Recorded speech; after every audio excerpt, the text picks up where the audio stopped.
What's up, everybody?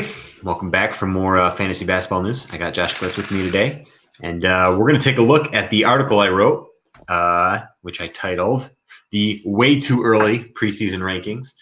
So basically, I took a look at everybody's team, look at what they have coming back, how much cash they had for the draft, and tried to, basically give a grade and say what I liked and what I didn't like. So Glitz is going to give you another perspective and critique my my article here. So Glitz, how you doing? I'm doing good. Also, Glitz's camera isn't working, so you guys have to look at my face for the entire time. So, as expected, you guys can just go to another tab or whatever you need to do and ignore the visuals. So let's get right into it. Well, before we move on, I think it'd be very interesting if just one person, tries. If Kevin would you scoot back just a little bit, if you try to translate the wonderful script on your beautiful jersey. I can't really see right now because I'm looking at the thing, but you're not. I think we leave it up there enough. I think somebody might be able to figure it out. This is a John Abood original. Very, very rare. It's actually one of a kind. Let's jump into the rankings, so this video is not too long. I'm going to get right into it. We got I ranked Sam's team first. I'm not going to have Glitz try to give me his rankings in order. We'll just go in the order I have it in the article and then let him critique what I said. So I give him an A+ rating. He's got $22 for the draft. And basically what I like best is I think Sam's team is very solid. He finished second last year, but was right in the running for first place. It was a nail biter to finish it. And he basically has his whole team coming back. So he's adding one big contract basically with $22 in the draft. And I said my only nitpicking point was that I don't love Aaron Gordon. But it's not like he's on a horrible contract. I think Sam's got the easiest path to be back in title contention next year. What saith you, Glitz? I mean, I think I really like Sam's team mostly because he's proven that you should trust him. I mean, he came in second this year in his first year ever owning a fantasy team. 2 years ago, he was another high finisher. I look at his team and I think that there's some cause for concern for me, and not even necessarily Aaron Gordon. I look at Justin Winslow was on an incredible contract this year, but everything seems to change year to year with Miami. Vukovic is an impending free agent. I think he could be another top value in the league, or he can be another just a good contract. And the same thing can be said about Montrezl Harrell. I think the strength of his team this year is he really hit on Vukovic and Harrell in a way that was largely unexpected. And so with those two guys being real life NBA free agents, his team may lose some of that value depending on where they fit. I think it's a very solid team. But I don't think there's any chance Harrell's not a stud again. But I those are good points and probably more in-depth analysis than I actually had. But I don't see any chance that Harrell doesn't repeat, especially given his playoffs this year. I felt like he was a stud this year in the playoffs again, and I'm a Harrell believer. I mean, I've been bitten by the Myers-Leonard bug one too many times after a solid playoffs. So I mean, I think that I like Harrell a lot. He was solid with the Rockets before he went to the Clippers. So I think he's got a low floor. But I mean, if you're looking at his averages of 16 and 17 and 7, I don't know. That's largely dependent upon fit. And when you're part of the Clippers bench mob that was incredibly deep and might as well have been their starters, like he's going to go somewhere. I think he's got a really high floor, and I just don't think his ceiling is ever going to approach this. But I guess the team probably sinks or swims with Harden, right? I mean, Harden, agree or disagree, Harden was the best player in fantasy basketball this year. I mean, I think my biggest takeaway, and we'll talk about this on future teams. I think my biggest takeaway this year is that the mega contracts are largely, we may have given them out too freely, and James Harden's the only player that deserved it. Yeah, I mean, if you have Harden putting out that much production, like basically if you give $40 to one player and they're worth it, then you've hit on 40% of your budget already. Right. So Sam added a couple guys who are undervalued to that. It's just a super high ceiling. But even if those guys regress and only come in at value, like a team that puts out $100 worth of value with $100 spent is an elite team. So I think there's a very high floor for Sam's team. I agree. All right, number 2 on my list, I put Team Trap Phone. Basically, he's got $95 coming into the draft. And I this is a common theme you'll hear again and again. I'm not very high on the draft this year. I think there is some talent to be had, but more money than talent, basically, is my assessment of it. And you probably don't believe me when I say that, given that my team is full of only cap space. But I kind of went all in to try to compete last year. And part of that was trading away Buddy Hield, which I think is one of your 2 phenomenal contracts, Jeremy Lamb and Buddy Hield. You've got those guys for $1 and $3 and 95 in cap space. So 95 in cap space is nice, but I don't think it's all that great. What I think is great is Jeremy Lamb for $1 and Buddy Hield for $3 because those guys both had great years. I think Buddy Hield finished in the top 50 this past year. So for someone in the top 50 for $3, I think even if you just have an average draft, you're set up great. So what say you? I think that you might even be a little higher on Jeremy Lamb than I was, because I think he's most certainly a good player at $1. I don't know if I'd call it a phenomenal value, just because who knows what's going to happen on one coin. Who knows what's going to happen in Charlotte on the other end of the coin. If Kemba leaves, man, Jeremy Lamb might go through the roof even more, and I might have an incredible value, just like Buddy. And I mean, and we can have this discussion now or in pieces throughout. I'm actually on the opposite side. I think this might be the right draft. I intentionally was willing to offload some of my 2-year contracts I thought were good contracts, or Kristaps. Getting rid of Kristaps is a big move. It was not done easily, but when I looked at the draft, I don't think there is. I'm looking at Sam. I mean, to go back to our top team, when you go back, what I think my takeaway from the 16 for my first year in a 16-team league is that depth matters, because the drop off from player 100 to apply when you're in a league that we used to be where you have 12 players and you're rostering 10, the difference between player 120 and 125 is not nearly the size of the difference between a player 120 and 160. And so when I look at this year's upcoming draft, I don't know if there's going to be a lot of great values at the top, but there's going to be a lead or 2 player that I can pull away. But I think that because there's enough elite players that will attract the larger contracts, that this year I'll go to Sam. I don't know if I'll find a Vukovic that way outperforms, but I think that I'll have a couple chances at finding a guy like that. That I think that the value in this year's draft is not going to be at the top of the top, because there's a good amount of money, but there's also a good amount of players. I think that the value in this draft is if I can get one of those guys and some 2nd to 3rd tier players to fill out the roster, that may be where the situation is this year. Because you have a guy like Victor Oladipo, who is going to be he's a question mark, but he's a top-notch free agent. I mean, he's a solid piece that could carry a team on the right situation. And so I think that having the $95 allows me to go out and get some of those $10 to $15 million players. If I play the draft right, and if the draft goes, I could be wrong. The draft may go the opposite way. I do think that that's going to be where some of it is. That's a fair point. Maybe I'm underselling the value that could be there. So when I think about the value in the draft, I try to think about the value of the player's own. So in my head, and maybe this is too basic of an analysis, but I thought, for the most part, I think the players that were kept at either value or undervalue, right? So, I mean, Buddy Hield at $3, there's a ton of value there.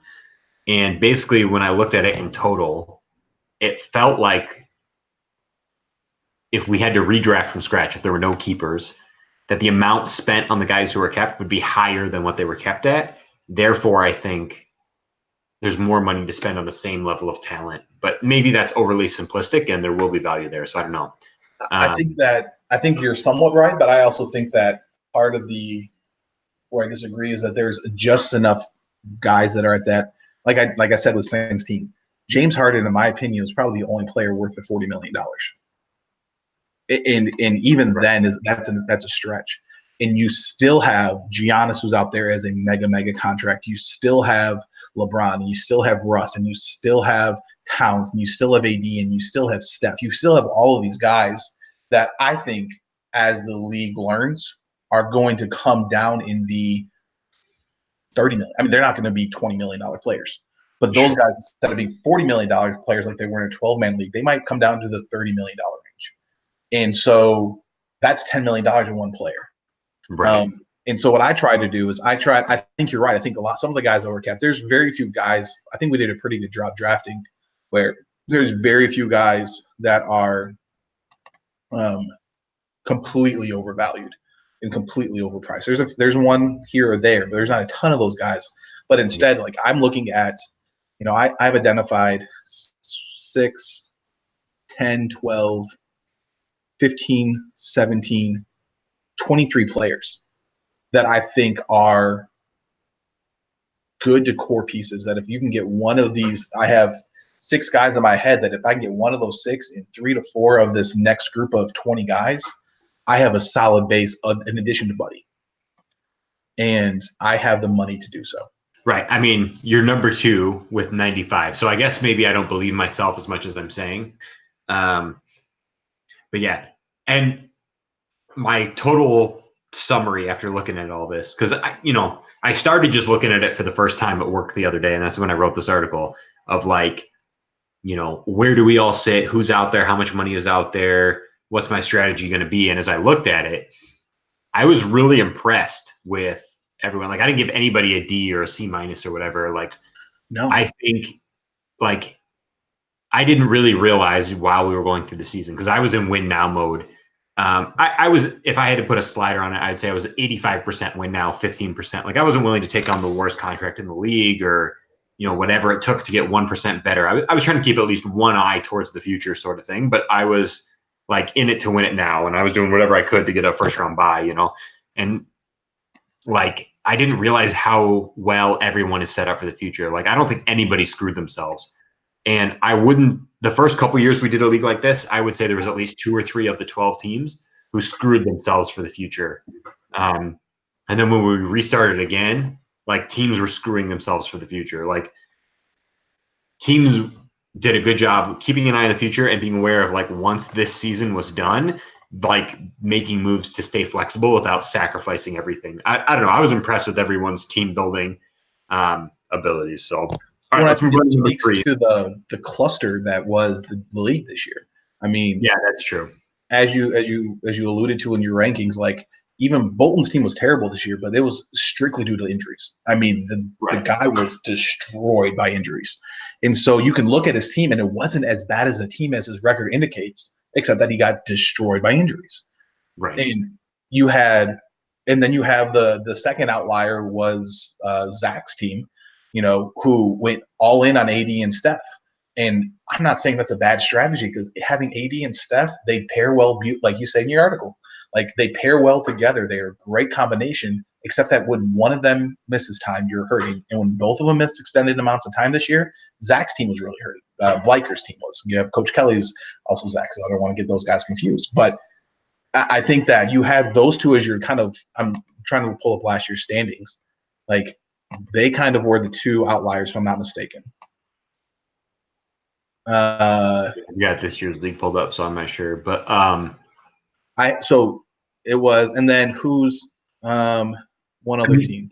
Part of that is just a consequence of it being a stacked league. So we had 2 12-team leagues, and there was some overlap. There were a handful of guys who were in both leagues. But we pared that down to 16 overall teams. Like all the fluff just kind of dried out. So those teams who really couldn't compete and who don't know their fantasy basketball, those teams are all gone. So we have 16 contenders as far as like quality of owners. And it shows, I think, in how everyone is set up. Even in a complicated league like this with dynasty rules, you've got 16 contenders next year, really.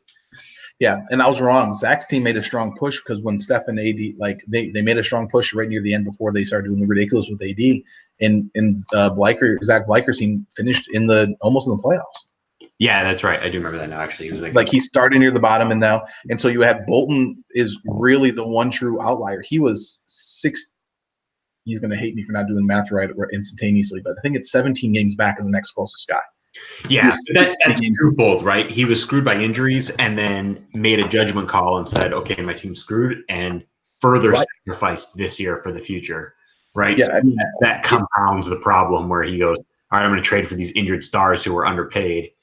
And that's one thing I always struggle with in fantasy basketball. So Bolton trades for somebody who's injured who's a great deal. Like the reason Porzingis is so cheap is because of that injury, right? I sat there and held frickin' Chris Dunn. I drafted him and held him all year and then traded him like the week he comes back. And it's like I took all the hit of that decreased price.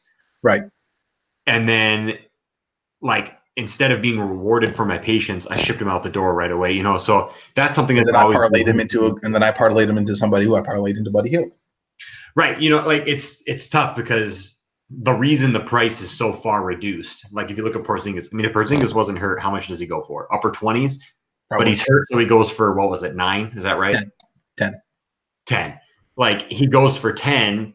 It's a huge discount because of the injury, but you only get to reap the rewards of that discount if you hold him. So, all right, I'm going to keep it moving so we don't stay here forever. But number 3, Mr. Intended. Another roster that comes back, I gave it an A grade. More rostered players than any other team. So he's got 10 rostered players coming back. Basically, I said, there's no real dead weight on it.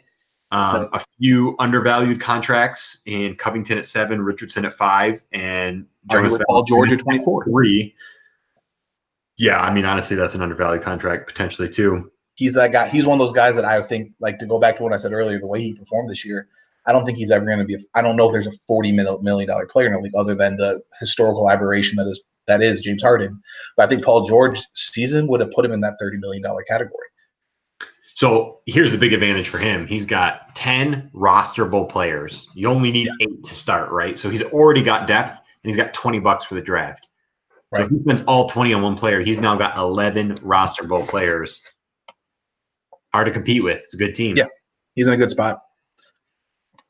Let me ask you this question, just for shits and giggles. If you could trade your whole roster for his whole roster, so you basically just swap places. He gets the 90. Would you rather have the $95 in your guys, or would you rather have the $20 in his guys?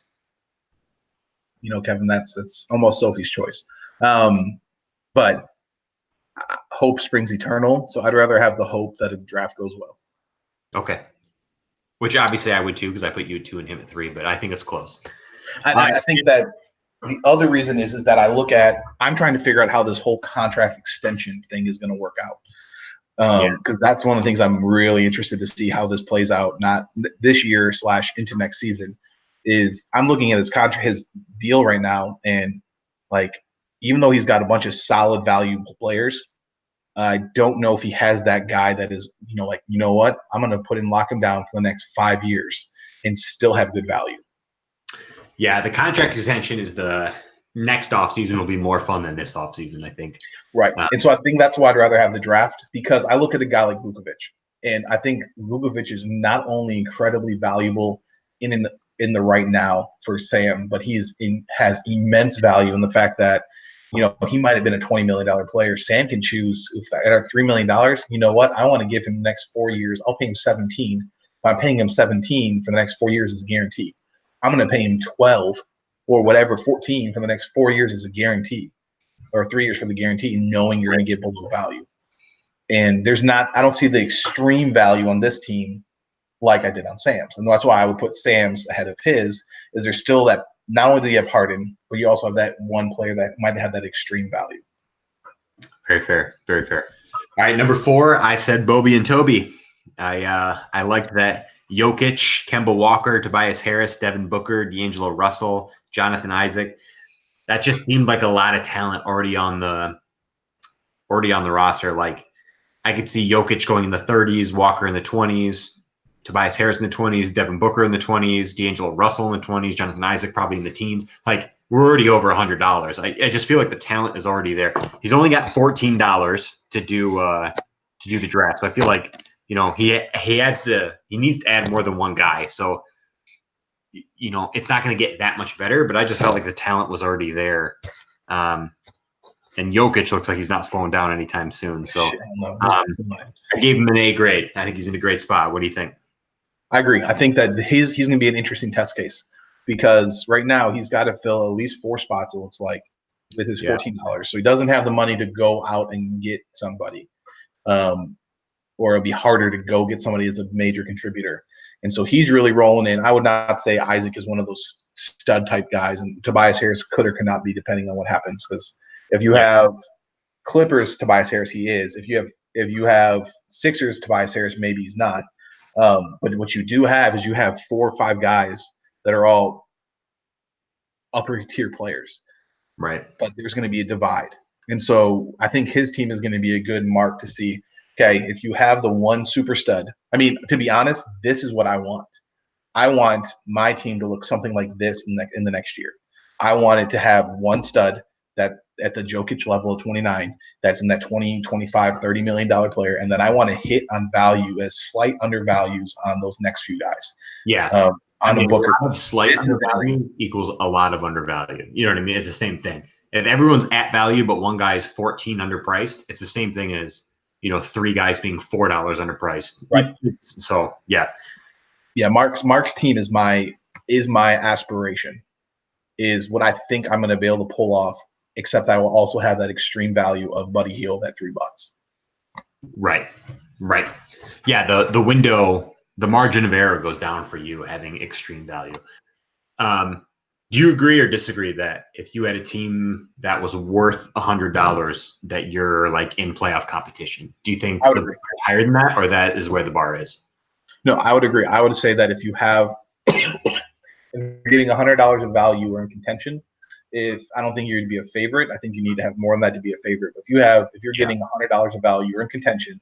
And the way fantasy basketball works, injuries and hot streaks, you never know. And I always think that this year I thought I had a chance at 6th, but I had a chance at 6th only if KD continued and Kawhi were going off.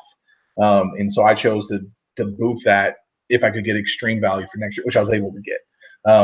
I also saw your team, Sam's team, and Mark's team as studs. Yeah, I agree. I thought $100 worth of value was kind of like the bar for making the playoffs, and the teams that had like somewhere in the 105 to 115 were the real contenders.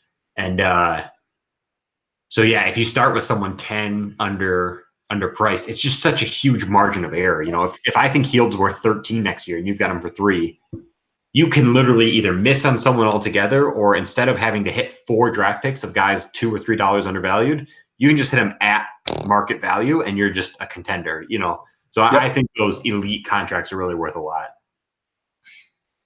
Yeah, I agree. All right, so my last team to be in the top tier was Carry-On My Hayward Son. He's got $68 for the draft. I give him an A rating. Again, what we already talked about, I said no one got more unlucky than this guy last year with injuries, but he's coming back with Jared Allen, CJ McCollum, Kristaps Porzingis, and $68 in the draft. It's the same thing as having 95 in the draft and having to spend it on Porzingis, basically. But you also get McCollum and Jared Allen, who I think are both great, maybe next tier, 2nd, 3rd round guys, maybe 4th round, whatever.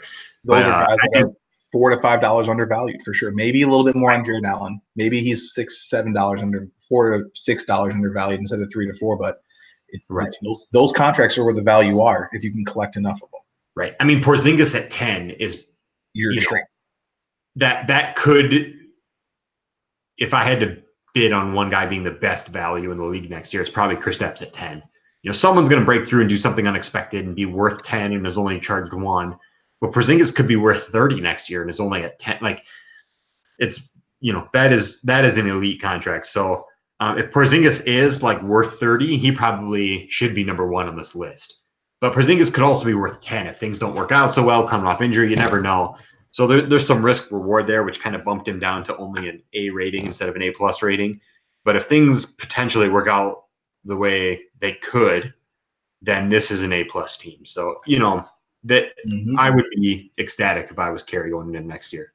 Which yet again, go back to what you said. This is what I think is going to be maddeningly, frustratingly awesome about this league. There's no fluff. This is a guy that was 17 games away from the 15th ranked team, and we're saying that you're ranking him as having the 5th best situation going in. Yeah. Yeah. Like, that's nuts. And it's a dynasty league. Right. Going right along with that, I mean, Stop and Smell DeRozan starts the better than average, as I called it, but the second tier teams. I'm giving him a B+ rating. I thought, you got the most trade happy owner here in the league. And really, I mean, injuries played a significant role in how unlucky he got as well. But you're looking at one point in the season, maybe midway through, I would have said no one is in a worse position than this guy. Like, he's over traded / his guys are hurt. Like, there's nothing he can do. But I thought at the end of the day, when you look at it, he really is in a decent position. So almost $60, $59.50 for the draft, and that's because of cap holds.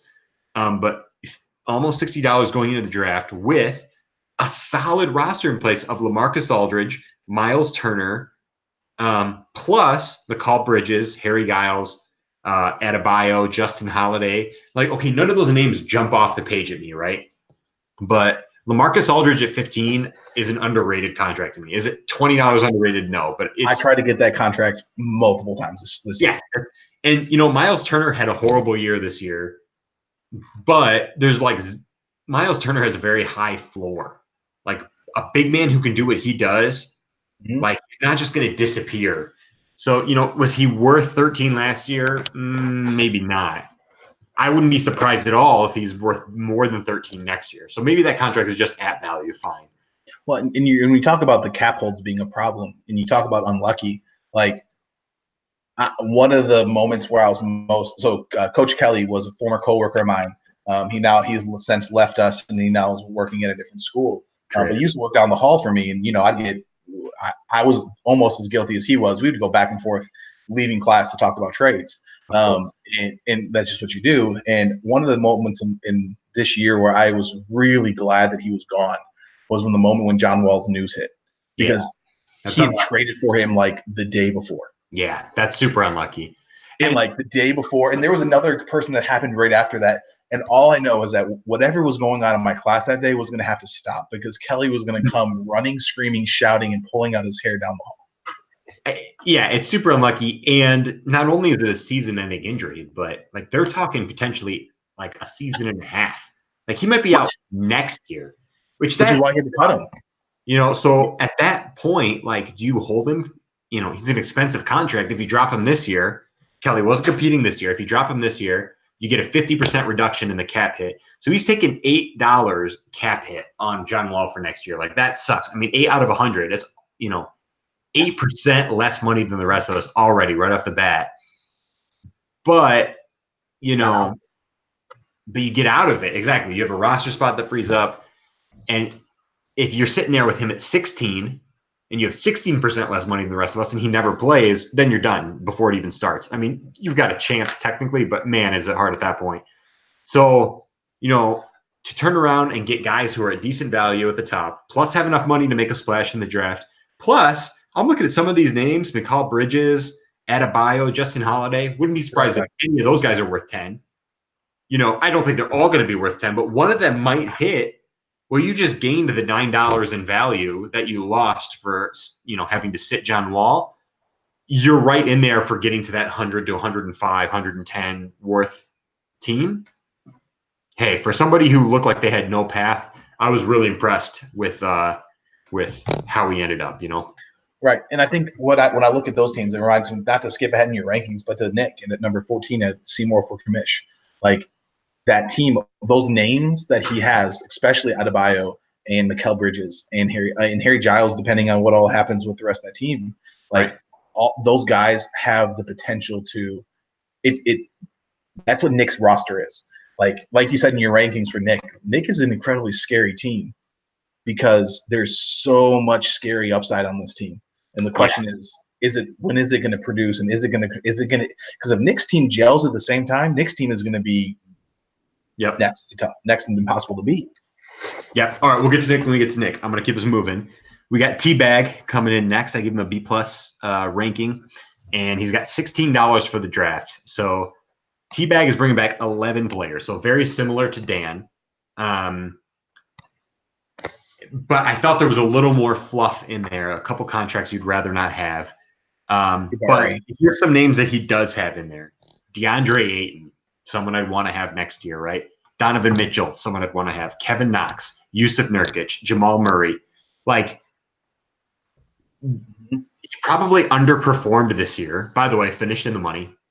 Probably underperformed this year, given those names. Plus $16 in the draft when he only needs to spend it on one or two guys. Like, this team could be good. I mean, if Donovan Mitchell was what he was supposed to be, T-Bag was in with the elite company, right? To me, that's what really held him back, because Donovan Mitchell, I don't know what he was off the top of my head. I want to say 18, 19 or something like that. He really didn't have his best year fantasy-wise. But I wouldn't, like, he's a great actual real-life NBA basketball player, and I wouldn't be surprised if he fixes some of those issues going into next year. Nurkic getting hurt. Jamal Murray looks like he's on the upswing. Ayton's going to only get better. This team looks good for the future. I'm impressed. I'm not as sold on Ayton as you are. Only because I'm worried that with usage is going to come major hits to his efficiency numbers. Yeah. I'm worried. I think Ayton is like, if you were to go, if I'm looking at, so I looked at a lot of these rosters I was trying to trade. And I was interested in Ayton, but I wasn't 100% sold on Ayton necessarily. Because if I'm choosing between Clint Capella at 11 or DeAndre Ayton at 17, I'm still taking Cap. I'm taking Cap at 11 for -6. I think like Ayton is one of the classic examples of he can fit really well on Seymour's team, because I think that he's probably, in my opinion, $1, $2, $3 over his market value. But yeah, I disagree. You said you tried to trade for Aldridge all day. I tried to trade for Ayton all season. Like, I think that contract, like, I wouldn't be surprised at all if he gets extended next year. I think that's an undervalued contract. And was he worth it last year? I think maybe not. Like, maybe he was slightly overpriced. But I see a big man who can move so well, who can I wouldn't be surprised at all if he's a 111 guy next year. I mean, I guess I'd be a little surprised. That's probably a little high for a guy who doesn't, really do 111s. But like his ceiling, I think, is 111s plus hitting free throws. Like, there's nothing this guy can't do. I really, I see potential there. Maybe it'll take another full year before he gets there or whatever. But I don't know how many rookies I would trade Ayton for in a regular, league without the price tag associated. I'm big on Ayton. I think that's part of the future. I think I'm with you when we say that he is a value contract for the future. I don't think Ayton was worth 17 last year. He may be worth 17 this year. He also could be worth 25 this year. And so for me, like, if I'm looking at him from last year, I don't think he was worth 17, but Seymour's able to compete because he had other guys that were undervalued. This year, he may be. I think his production may catch up to his salary, and it very likely could surpass it to where the point where he's very easily extendable next year. So I agree with what you're saying. If you're looking strictly at last year, overpriced in my opinion. If you're looking at it for the future, he's either right around value and probably under. Good call. Okay, so my last owner in the above average was Kawhi So Serious. And basically, this revolves around Giannis. People here. First, Mr. Samir. Okay. Not gonna work here anymore anyway. Hopefully, you guys could hear that. That's my Office Space videos that I had to throw in there for Giannis. But I mean, you talked about it earlier. $40 for one guy is a lot. Giannis is a league breaker, like, from both a real NBA and fantasy perspective. Like, Giannis doesn't have a fantasy friendly game. No. Yet I could see him being the #1 overall fantasy player next year. Like, Giannis could win you field goal percentage every single matchup for the whole year. I mean, this guy is Shaq number field goal percentage at that many attempts. Right. And he's starting to hit threes, and obviously he can block shots. He's getting steals. Like, there is no, besides lots of turnovers this year as they give him the keys and he's got to figure it out. But even when you look at that, he's at 3.7. He was at 3.7 this year. Harden's at 5. And Russ is around 5 as well. I mean, it's ridiculous. So he's starting to hit high turnover, but he's not a death turnover. Right. He's not a death in any single category except free throws. Like and he's hitting threes. Like these guys who can't hit free throws to save their life, and they also can't hit a 15-foot jumper, and they also can't hit a 20-foot jumper. You're like, that guy's never going to improve. You know what? Giannis is hitting threes. He's hitting mid-range jumpers. There's reason to believe those free throws could get better. Like the kid's young. He's built like a 7'6" Mack truck. Man. And so here's what I would say about those $40 million contracts is I feel that if you have one of those, they are never going to be able to vastly outperform their contract. And so you're putting yourself in a position where you have to hit on a few or multiple undervalued contracts, which is what makes it tougher. Two, other thing about Giannis specifically, I think Giannis is one of those guys that he reminds me a lot of, and I had this debate internally 2 years ago. Do I want KD or do I want Russ? Do I want KD or before Harden went absolutely supernova to everything, and you just live with the fact that he's losing you turnovers? Like I looked at Giannis, KD versus Russ. KD, you don't have to build. Your second player doesn't matter when you have KD because not only is he a positive in everything, he's not even a negative in anything.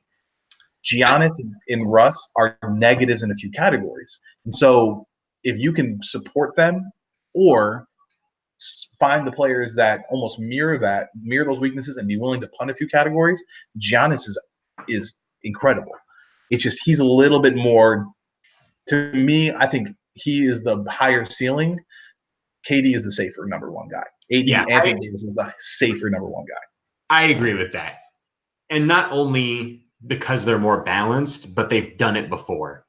KD has been the number one fantasy player probably multiple seasons. AD has been the number one, How many times has AD, Steph Curry, LeBron, Anthony Davis been in the top 3? If you've been in the top 3 multiple times, your floor is very high. But you said LeBron, and I don't know how often, because that's the other guy that Giannis reminds me of. He reminds me of LeBron. He's a much better NBA player than he's a fantasy player because he's not going to single-handedly lose you free throws like Andre Drummond will or DeAndre Jordan would back in the day, but he's going to make it hard for you to win there. And he's going to make it hard for you to win in turnovers, just like LeBron would in his prime. So that's true. But, I mean, part of that is team build, right? So, I mean, back in the day, you could say, would you rather have Ray Allen or would you rather have Sean Marion or Kevin Garnett? These were the elite guys a decade ago. Or would you rather have Dwight Howard?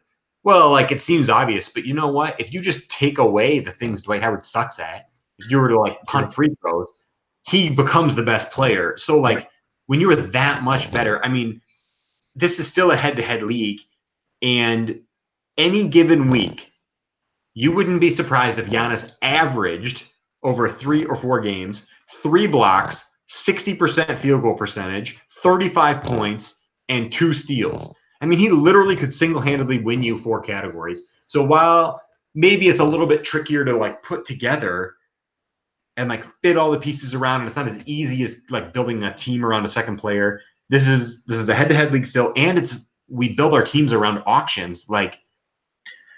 It's not like 10 guys can get stolen before you can build the team the way you want. I mean, here's what I would say: any guy in the league from a fantasy perspective that has a higher ceiling than Giannis. No, there's none. But here's what I will say, and one of the reasons why I was scared of Giannis, I went after one of these mega contracts. I got KD. And I was debating Giannis or KD in the draft. And part of the reason why I went to KD over Giannis is because it's a fast draft. As little of a deal as it is, to me, that's a big deal. Because when we were the slow draft in the offseason, when we did the slow ticker, you had more time to plan and come up with alternatives and see how things were going and to plan it out. And so giving a guy like Russ, because I had Russ, and he carried me to money. I had some of the guys that helped carry me the money in those circumstances because it was easier to plan. Now that everything is fast, it adds one smidge of a favor in my opinion to KD because it didn't matter who my second guy was; it was going to be safe. And the second guy could set my team build. Giannis, my first guy, sets the team build, and I'm just locked in for the rest of the way. All right. And so, like, I still agree with you. Giannis has the highest ceiling. I mean, in his ceiling, and that's saying a lot because I think his ceiling is higher than the Steph Curry world breaking couple years ago. Like, it's higher than that. But you have to be ready to be very dialed in on everybody's weaknesses and strengths in comparison to him and how you want to manage those things. Yeah, that's true. The other piece of that for me is I can see Giannis covering a lot of his own weaknesses as he just gets better. Right. Like, I don't think we have seen the on-court best Giannis. We've probably seen, from a fantasy perspective, the best Anthony Davis, right? The best Kevin Durant, the best Steph Curry. You know, these guys might get slightly better at something in real life, like basketball, but it's not like Steph's about to start hitting 2 more threes or getting 2 more steals or like blocking shots or something, right? Like, you know what you got. Literally nothing would surprise me if they're like, oh, by the way, Giannis hits 2 threes a game next year. Giannis's stocks go up, even though he was already elite. Like, there's nothing you can that would surprise me. It's as weird as it is. It wouldn't surprise me if he has the fantasy impact that Harden does consistently in a few years. Agreed. I wouldn't be surprised at all if he's the number 1 player in fantasy next year. I wouldn't be surprised at all. What's his floor? What's Giannis's floor next year? What we just saw, 27, 12, 5, steal and a half, block and a half, solid percentages. I mean, that gets you in the top 5, right? Sounds like it to me. He's got it, yeah.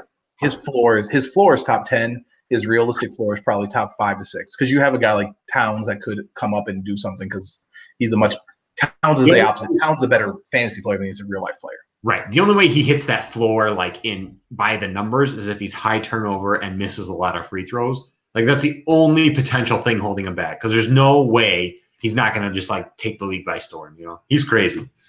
All right. Correct. Next, you're avoiding talking about your team. I've got 2 teams that I basically consider almost exactly the same. I've got my team, the Ananobis, and the Holy Shits. Basically all money, the same as your team, except I don't see elite value contracts. So Holy Shit is my favorite team build. He's got literally $100 left to spend. Didn't hold a single contract.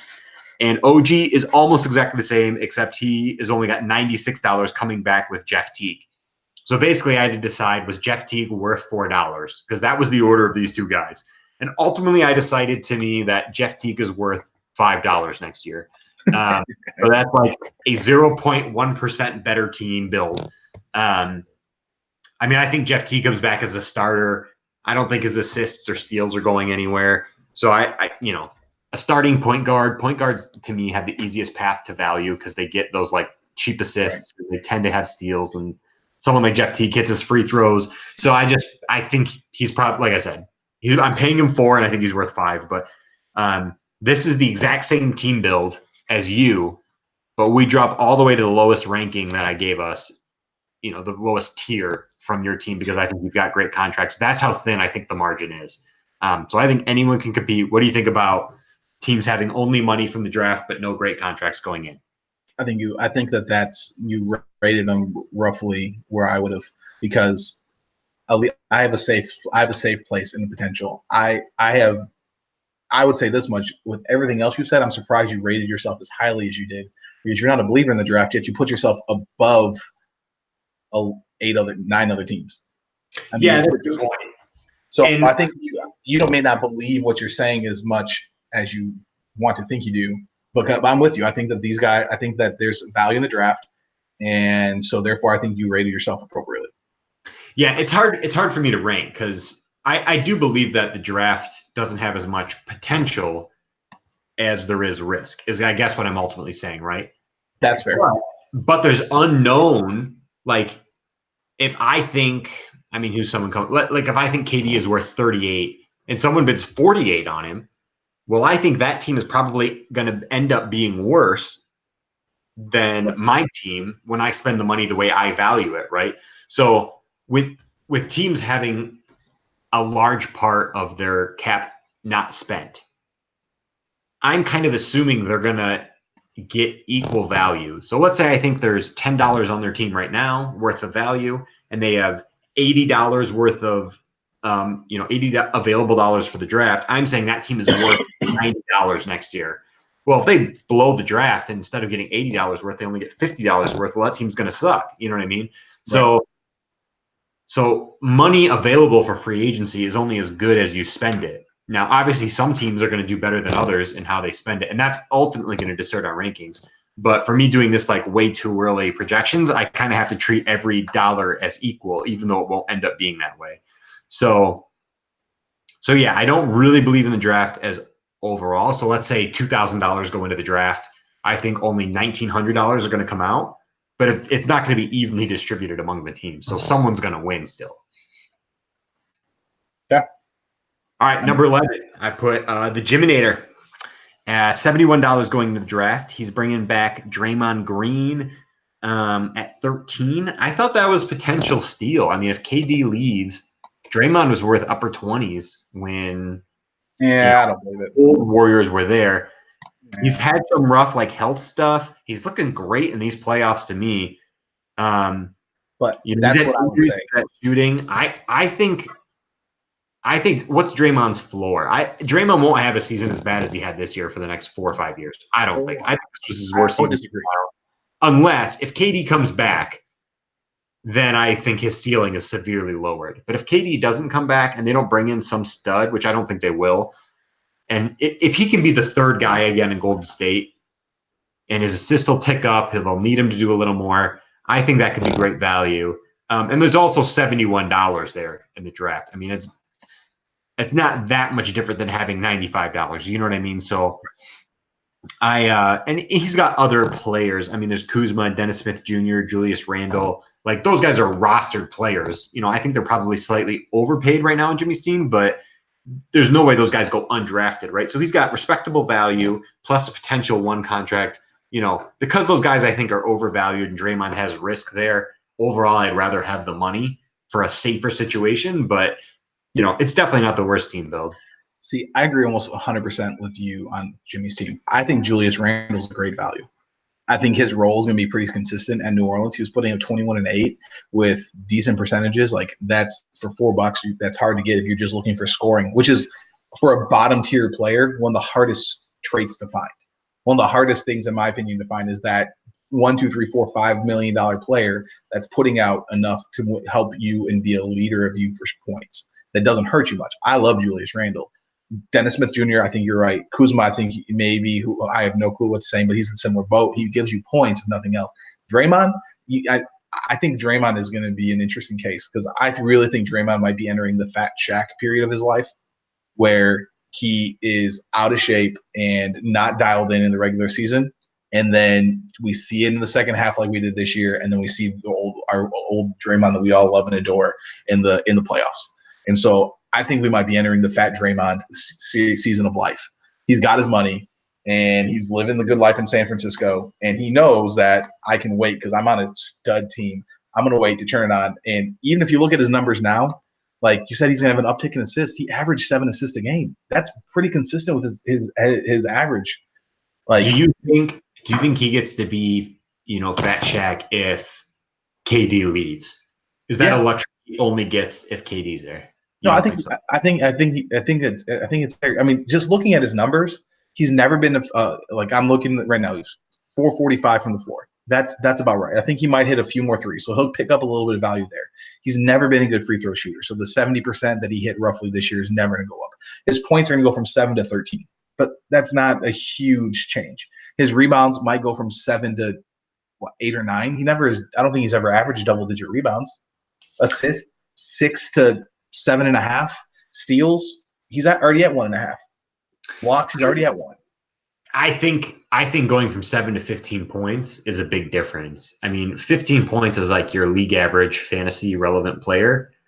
7, there's guys who score 30. That impact, being double the league average is almost the same as being half the league average to me. Like, if one of your 8 guys is scoring half of what my worst player is scoring, it's going to be really hard to beat me in points. Right. And the way Draymond scores is with threes. Well, part of going from 7 to 15 is probably hitting another 3 or another 3.5. So you've got 2 different categories you're boosting when you do that. Also probably boosting minorly field goal percentage. So basically hitting a few more shots. And then I was surprised to hear he hit 6 assists this game. That was still that high. Yeah, he was at 6.9. His career, I'm looking at his career stats right now. His career high 7.4 4 years ago. Rebounds. I realized he kept up his assists this year, to be honest. But yeah, and that's why I say I don't think he is. I think that with everything you're saying that he can do, I don't think he's gonna get to 15 because he's never averaged 15 in his career. I think he's gonna enter. I think he's gonna get 12 to 13. He'll be slightly below average, and I think what he'll end up being is maybe instead of being a good amount overpaid this year, like $4 to $5 overpaid, I think he's either $1 or $2 overpaid or market value. Yeah. And I guess that's why I put him below us, right? Because ultimately the total picture, even with those other decent guys, I thought was worse than just having cash. So, yeah, tough one to see there. Next, I had Tim at Fantrax, $24 left for the draft. We talked about it a little already. He's got AD and Curry, but he's only got 2 players coming back. So he's got to draft a lot of guys for $24. It's going to end up being just $1 and $2 guys. You kind of thought the value might creep to the end of the draft. So that would be $1 and $2 guys. No, I don't think that's where the value is. I think where I'm saying the value is not going to be in the 1 and 2 because I think those are always going to be hit or miss propositions. I think the value is going to be in the $5 to $10 and maybe the 10 to 15 this year. Okay, so fair enough. So how do you feel about the team build? You got AD and Curry plus cash. Dude, I think it's ballsy and I think it's all in and I think I love it and I wish. I mean, I tried it. I tried it when I went Kawhi and KD. I mean, I tried it. It didn't work out for me because I was in too big of a hole. But my Kawhi was missing every other game, and I thought it would work. Like when I went Kawhi and KD, I thought it would work. That's why I did it. I thought it would be enough to push me from that 10 seed because everybody's so jumbled to the 6 seed, and I think Zach's team almost did it with those 2 dudes. I think that, and the scary thing is that here's what I look at with Zach's team is that I don't know if he makes the playoffs, but if he makes the playoffs, everybody's terrified. Yep. And AD won't have a year this bad again. Oh, hell no. I mean, we saw AD's floor this year. Yes, we saw AD's floor, like between injuries and between them being like, well, you're done playing the 4th quarters because we hate you for asking for a trade. Like, you give him 8 more minutes and he's winning more categories for you for sure. So, yeah, when you have got all your – not all, but when you got 80% of your value tied in 2 players, if one of them gets hurt, you're kind of screwed, right? Because 40% of your value is done. But the other side of that is you only have to avoid 2 guys getting hurt to keep 80% of your value, right? So it's just kind of like an all or nothing approach. And if it works, which it could easily work, watch out. Number 13, I had balls. Balls in your face, that is. It's got Trae Young for $3.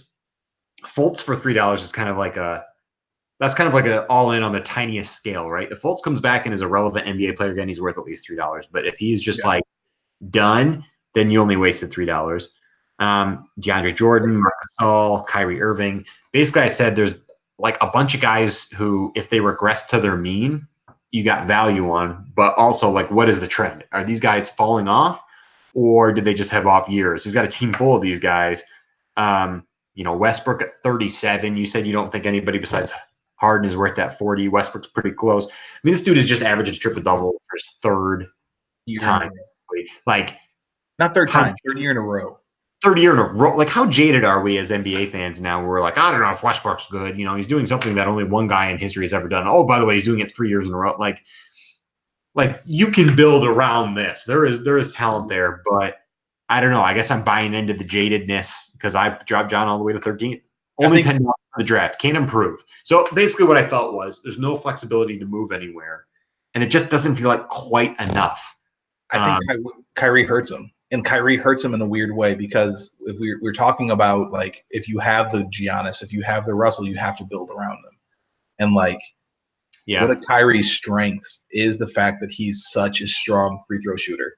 And he's such a strong – like, his percentages are beyond – are just as – him and KD are the elite high volume in Harden, right? Those 3 guys, he's hitting almost 5 – he's hitting 487 and 87% from the line.